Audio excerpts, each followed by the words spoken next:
అండి అయితే ఇప్పుడు పనస పిక్కలతోన చాట్ చేద్దామండి. మా ఆయన గారు పనసతోలు తెచ్చారో తినేసిన పిక్కలు మిగిలాయి. పిక్కలు ఉడకబెట్టి ఒక 4 విజిల్ వేయించి ఉడకబెట్టానండి. ఇవి కట్ చేసి ముక్కలు కోసుకొని చిన్న చిన్న పీసెస్ కోసుకొని దీనిపైన ఒక చాట్ లాగా తయారు చేస్తాను. దీనిలో ఉల్లిపాయలు, టమాటీలు, గరం మసాలా, ధనియాల పొడి, జీలకర్ర పొడి, పసుపు, ఉప్పు, కారం ఇవన్నీ రెడీ చేసుకున్నాను.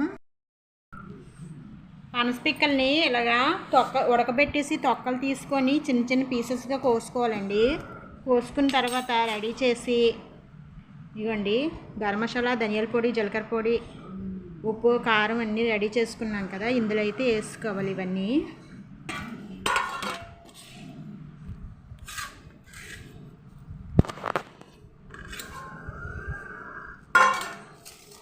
ఇవన్నీ బాగా కలిపేసుకోవాలండి.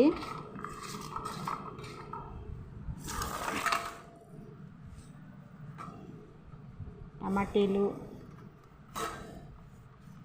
ఉల్లిపాయలు ఇవి కూడా మీద జల్లేసుకొని అంతే, చాట్ రెడీ. పనస పిక్కల చాట్ రెడీ అయిపోయింది. ఇది బాగా కలిపేసుకోవాలి.